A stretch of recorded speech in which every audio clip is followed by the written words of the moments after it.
Good to be back.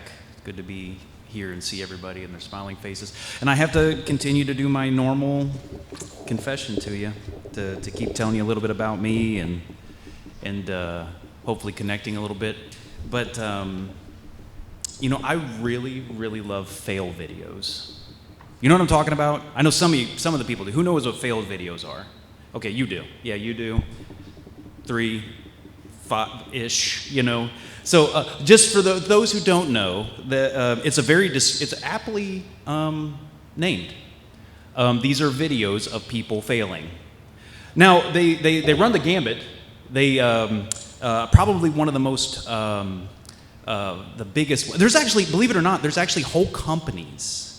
This is what they do. There's channels called like Fail Army and stuff like that. That's all they do, 24 hours of fail videos. There's that much failure videoed in the world of like people like, the famous ones I think it started actually was like skateboarding and like biking and sports and stuff where people, they're going along and boom, they fall or they wreck or like, let's face it, NASCAR exists because of wrecks. It doesn't, it's like, woo, woo, woo. Okay, the beer probably helps a little, but fail like those kind of fail. But then there's like a whole world like food fails. Like I'm the ones where they're mixing and the beaters go crazy and it goes all over the place. My personal favorite are fire and explosion fails. Sorry, don't judge. Because I've had my own fair share. Where you're like, hey, the fire's not going. Let's put gasoline on it. And if you just stand like this, it'll be okay. It won't blow up or anything. I've learned diesel's the best way to do that, by the way. But there's all like fireworks. There's all these fail videos out there, and some of them like I even went through phases, but I can't like watch the sports ones much because those are pretty rough. People usually break something or stuff. I like the fun stuff where kids slip a curse word out or like the food fails or stuff like that. I love those kind of things. I challenge you, like when you go home, like look up fail videos and your life will be changed. Trust me. You'll love it. And maybe you can share some with me and we can share some in general. That being said, if we're really, really honest, and I kind of hinted at it, like why I can't watch like sports fails anymore. They're really not that funny. They're really not. At the very least, somebody got hurt. Somebody was embarrassed. There's just a whole bunch of stuff that happens. And I think it's a very human thing for us to like watch it and laugh at it because sometimes I think we're laughing at somebody, but I think we're really kind of relieving the tension in ourselves, if you know what I'm saying. Because it's like, oh, that guy, when you're like, I remember like me when I failed. So it like releases tension of what failed. But there's a lot of tension. There's a lot of fear around failure. In fact, if I was just talking to Gina, mentioned the Enneagram earlier, and like if anybody knows any about the Enneagram and 3s, the achievers, those people are petrified of failure. But failure is like a scary, scary thing. Like how many people here don't like to fail? Oh, not everybody. That's good. Look at you. Because let's face it, nobody likes it. Nobody likes failing. Nobody likes losing. It's nasty. Because let's be honest, it's disappointing. It's disappointing. We don't like set out to go, I'm going to make this cake and it's going to be an abysmal failure. It's just like you don't do that. Or it's like, I'm going to do this and it's going to stink. You just don't. So there's disappointment. There's legit disappointment. There's disappointment when other people fail. Like there's disappointment in ourselves when we fail. And I think it's not just the failure of something that actually is what's disappointing. And where the fear comes from is when there is real potential to be ridiculed, to have shame and guilt, to be depressed. Like I was picked on as a kid, and like I messed up. So there was a lot of hate and pain that comes from those kind of things when that happen. So it's a real thing. Failure is not generally enjoyable.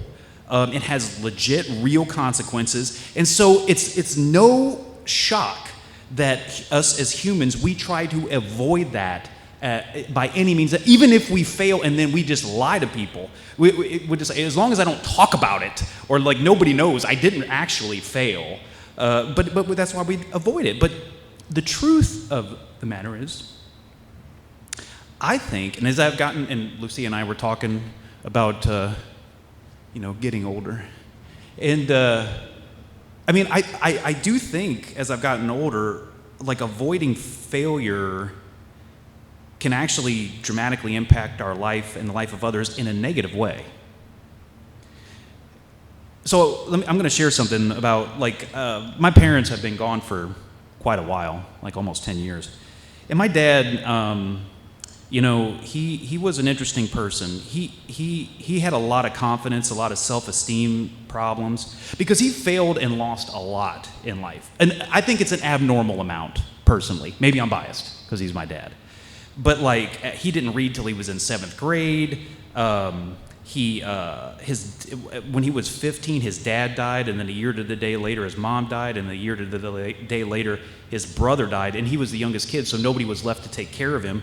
And so he volunteered to go to Vietnam, and so Vietnam happened, and he comes back, and the bad stuff that happened to Vietnam vets happened, and he's been bankrupt, he was homeless.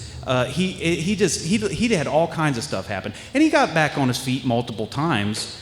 But I noticed, especially as I got older, that he was afraid to do anything. Like, he went to work, he went home, that was it. That's what he did.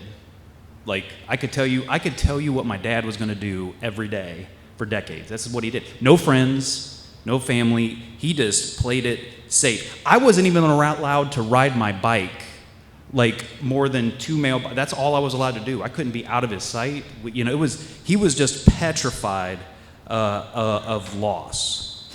And as I got over, I could never fix that. As I became an adult and tried to understand some of those things, I could never fix that. But I could let him know that I loved him and I was proud of him, and I wanted to try to redefine some of those things for him as he got older.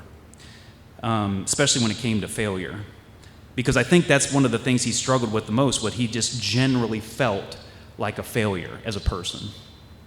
Now, I don't think it's a spoiler alert. Jesus, I think, redefined a lot of things, and I think he redefined failure. He did that in a lot of different ways, but one of the ways he redefined a lot of things is through these ideas of parables. And we don't talk about parables. This is not a normal word we use in our thing, but these are illustrations, comparisons, analogies.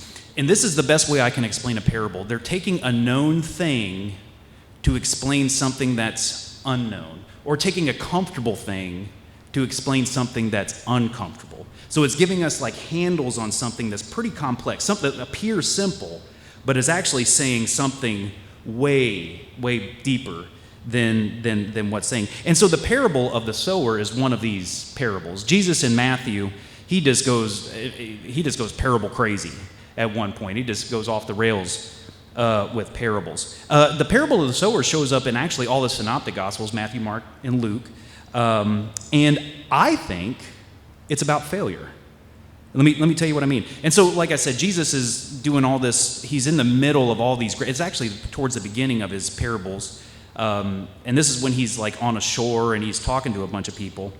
But then in Matthew 13, beginning in verse 3, this is when he gets out into a boat and while the crowd sat on the beach. And this is what Matthew wrote what happened. He said, and he, Jesus, told them many things in parables. And so he said, listen, a sower went out to sow, and as he sowed, some seeds fell on a path, and the birds came and ate them. Other seeds fell on rocky ground where they did not have much soil, and they sprang up quickly, since they had no depth of soil. But when the sun rose, they were scorched, and since they had no root, they withered away. Other seeds fell among thorns, and the thorns grew up and choked them. Other seeds fell on good soil and brought forth grain, some 100-fold, some 60, some 30. And then he says this, if you have ears, hear. Now, it's confusing. Like, dude, just like, could you imagine, like, if I didn't do any of my preamble about me or Phil. I just said, yeah, farmer goes out, does this, does that, does some seed and stuff. If you get it, you get it. Gina, you know, I mean, it's like, it's weird. It's weird, you know. And he did this multiple times, and so like it is weird. And Matthew wrote it down because the disciples come up and go, Jesus, what was that? Like, what was that? And so, luckily, like Jesus, you know, says, okay, I'll break it down for you, but because the disciples had ears, right? It's kind of like I feel like Jesus did that sometimes, where he's like, if you have ears to hear it. You know, it's like if you get it, you get it. Because you don't get it. That's the thing. Because he wants you to come and ask him. And he's like, I'll tell you. And so, but he explains it, and he jumps down into Matthew 13, beginning in verse 21. He says to them, hear then the parable of the sower. When anyone hears the word of the kingdom and does not understand it, and the evil one comes and snatches away what is sown in the heart, this is what was sown on the path.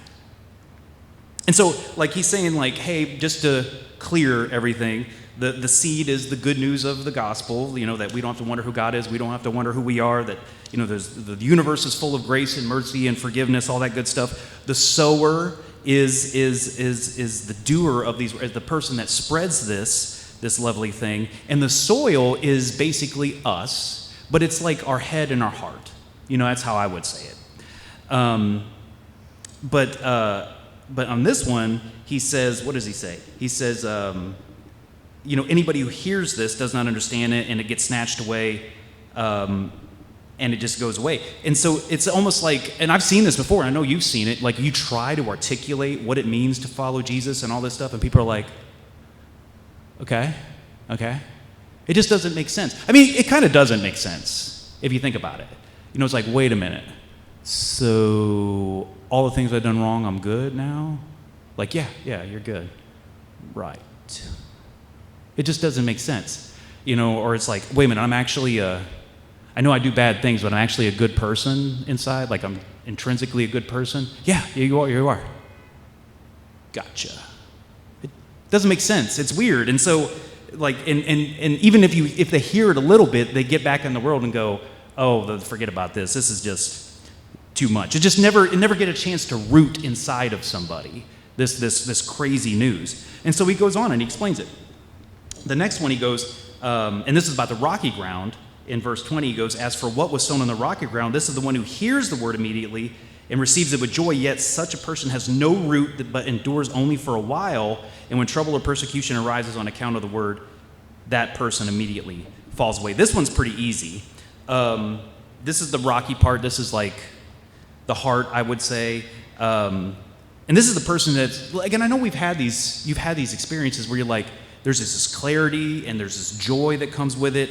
But then you get to some parts of it when the spoiler alert is like, following Jesus ain't fun most of the time. You know, it's kind of hard. And so it's like you get to those things where like, wait a minute. So what, following Jesus is actually going to like cost me something? Like I'm going to actually have to like probably suffer? Oh, well, I was suffering before and I didn't have to give up a lot of stuff. So I'll go back to that if it's okay. And so like we all know these people. I know these people. I've been this person. I am this person. But then he goes on and he talks about the thorns. He explains the thorns in 22. He says, as for what was sown among thorns, this is the one who hears the word, but the cares of this age and the lure of the wealth choke the word and it yields nothing. This is really easy. I mean, this is like the head, I think. This is the logical part of ourselves. This is the stuff that, our life, our stuff, the things that bring us comfort, that bring us security and peace. Like, let's be honest, the gospel challenges these things. And so you're just like, wait a minute, I've worked this hard on my retirement, you know, and like, what do you want me to give up? Or like, wait a minute, I like my vacations, I like my home, I like the things I do. And what, like, this thing actually challenges me to like maybe look at them a different way or give them away or redistribute that wealth or that comfort to somebody else, it's challenging. It's a challenging thing to hear. And we get to that point, it's like, you know what? I'll just can I do Jesus light? Can I do that? Like, can I do the Jesus stuff and then keep all my stuff? Can I do that? And it's, I don't know if that really works out. Jesus seems to indicate it really doesn't. But then he goes on and he explains the last part. In verse 23, he goes, "But as for what was sown on good soil, this is the one who hears the word and understands it, who indeed bears fruit and yields in one case 100-fold, another 60, and another 30. See, this is when I think everything goes together. This is the head and the heart. This is logic and love. This is Jesus when he said, I am the way, the truth, and the life. I think it's like when we really get that, like Jesus really had the truth on the best way to live life. And we join in that flow. We join in that lifestyle. And somehow in our suffering and our poverty and our sacrifice, somehow things grow out of that. People are healed. Communities are restored. Things just happen when we follow that way of life. So, but do you have ears to hear this? Do you see the unknown truth and this known truth that Jesus is sharing with us? And see, here's the thing.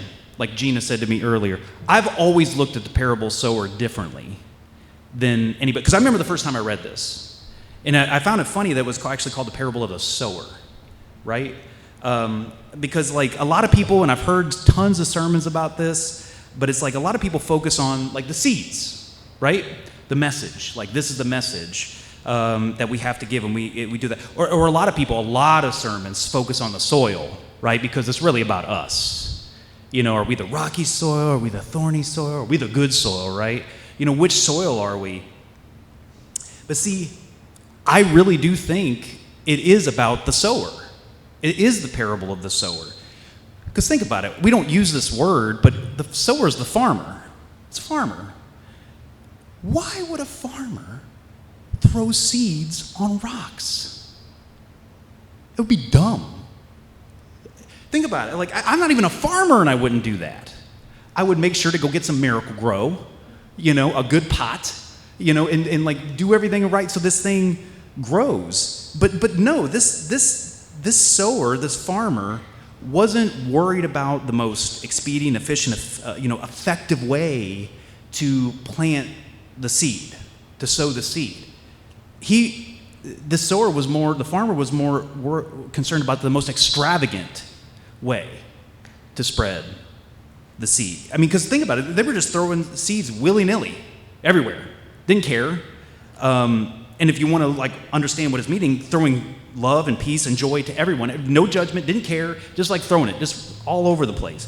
Think about how many millions of dollars that is. You know how much seeds cost nowadays? But you see what I'm trying to say is when I read this, I can't help but see that Jesus is redefining what success really is. It's not about the reaping, it's not about the harvesting, it's about the sowing. It redefines failure of saying it's not about what we see comes out of it, it's how much we throw out in the process. It's not because if you think about it, you threw out all those seeds and only 25% of them worked. That's failure. That's a failure. But Jesus says no. These 25% turns into 100 times what the 100% would have been. So failure, it may look like failure now, but it's success in the future. And so I think Jesus is saying when we're extravagant with our love, with our joy, our peace, our pain, all that good stuff, it's going to produce something that is beyond whatever the initial failure looks like. And if we're never afraid to lose, never afraid to fail, that's what actually brings about heaven on earth. And so I wonder if we could actually hear those words. What if we redefine failure? And instead of thinking as failure as something moving backwards, failure was something that actually moves us forwards. My dad's last years, he did start to I think finally started to hear this message from Jesus about like, oh, you're not a failure, you're good, and he started to come through that and understand that like God really did love him, and that like I loved him, and that he was forgiven, and that other people had forgiven him. I will tell you, I don't know. I tried so hard. I don't know if he ever really was fully convinced he wasn't a failure, because he failed a lot. He did. He failed a lot. But one of the things I always tried to share with him was like, yeah, this was a failure, but you still scattered seeds, and they're growing today that I think far exceed the fruit of those seeds, far exceed whatever failure there was. Like, my dad was never great, and I'm sure a lot of guys are like this, and a lot of people are like this. Never great. My dad was never great at showing me affection. Like maybe 5 times I heard I love you. I can't remember, but 2 times that I was hugged. But you know what my dad did do? That guy never worked less than 2 jobs. Like sometimes it would be he would work 3 jobs. And he was a crazy gift giver. Like my dad was like Grumpy from Snow White, right? Or like, what's the Snow White? Or yeah, Snow White and the 7 Dwarfs. Yeah, like, which is his favorite character, by the way. But he was grumpy. I mean, everything is like that. You get him around Christmas, this dude was a different person. And then boy, when he had grandkids, I was jealous. Because but like he worked all this, and he was an extravagant gift giver. And it took me a while. I tried to say that to him. It was like, Dad, you never hugged me, you didn't say I love you, stuff like that, but you just expressed love differently. You expressed it through gifts, you expressed it through your work ethic, you expressed it through all these ways. That's how you could show us you loved us, and you showed us that extravagantly. And I think about that and how all of our memories come back to that. Like I look at my son and his work ethic and my work ethic and the gift givers that we are. And so like even in all that, he just extravagantly sowed this gift that actually is produced, 30, 60, 100 times what he didn't do, quote unquote. And see that, and I look at that and I say, my dad wasn't failing backwards, he was failing forwards. He was extravagantly sowing and planting in our lives. And so like I wonder, like what if we redefine failure like that? What if we stopped thinking about it as backwards but as failing forwards? Because I know some of us here are experiencing failure right now. I know we are. Like yours truly is. Whether it's jobs, significant other, spouses, parents, kids, friends, yourself. I challenge you, like, don't focus on the result, the harvest, or whatever you want to call it. Let's focus on the sowing. Like, keep throwing those seeds of mercy, of grace, of forgiveness, of love. I mean, I'm not going to lie to you. I mean, I can't promise you that it's going to get the results you want. And I definitely can't promise you that it's not going to feel like an utter failure while you're doing it. But I can tell you that when we extravagantly sow seeds like that, it's going to land somewhere good. At least 25% of the time, Jesus says. And those things, when those seeds take root, that's what's going to overshadow all of the failure that we experience now. And I just wonder, what would change in our lives if in the lives of the people we love, if we rethought that, if we weren't just like, I know I should tell that person I love them, but I'm not going to, because I'm afraid to be rejected.